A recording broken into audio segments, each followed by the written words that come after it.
వంటగదికి స్వాగతం. మా వంటగదిలో ఈరోజు క్యాబేజీ ఉల్లిపాయతో పచ్చడి చేయటం చూద్దాం. దానికి కావలసిన పదార్థాలు: క్యాబేజీ 1/2 కిలో, ఉల్లిపాయలు 2, ఎండుమిర్చి 10, ఉప్పు రుచికి తగినంత, తాలింపుకి జీలకర్ర, మినపప్పు, శనగపప్పు, ఆవాలు, ఎండుమిర్చి, కొద్దిగా మెంతులు, చింతపండు నిమ్మకాయ అంత, కరివేపాకు కొద్దిగా. ఇప్పుడు తయారు చేయటం చూద్దాం. ఇప్పుడు స్టవ్ పై ఆయిల్ పెట్టి ఎండుమిర్చి వేయించుకుందాం. ఇవి వేగిన తర్వాత ఒక ప్లేట్లో తీసుకొని ఇదే ఆయిల్లో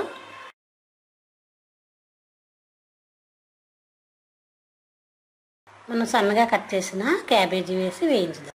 ఇది ఒక నిమిషం వేయించిన తర్వాత క్యాబేజీ ఆయిల్లో వేగుతుంది. తర్వాత కట్ చేసిన ఉల్లిపాయలు కూడా వేసి వేయించుకొని 1 నిమిషం మూత పెడదాం. ఇప్పుడు ఉల్లి క్యాబేజీ కూడా ఆయిల్లో మగ్గుతాయి. ఇలా మగ్గిన తర్వాత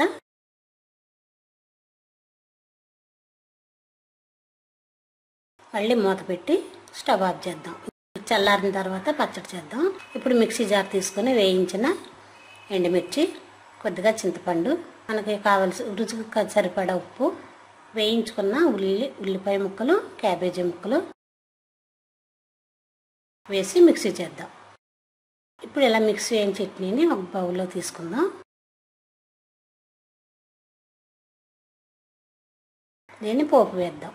స్టవ్ పై 2 టీ స్పూన్ల ఆయిల్ వేసి దీనిలో జీలకర్ర, మినపప్పు, శనగపప్పు, ఆవాలు, ఎండుమిర్చి, పావు టీ స్పూన్ మెంతులు వేసి ఒకసారి కలిపి కరివేపాకు కూడా వేద్దాం.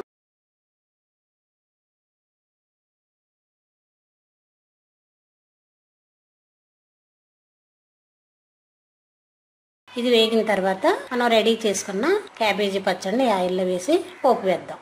ఇది 1 నిమిషం పాటు ఆయిల్లో వేయించుకోవాలి. ఇలా వేగిన తర్వాత దీన్ని ఒక బౌల్లో తీసుకుందాం. ఎంతో రుచిగా ఉండే క్యాబేజీ ఉల్లిపాయతో రైస్లోకి పచ్చడి రెడీ. దీన్ని సర్వ్ చేద్దాం.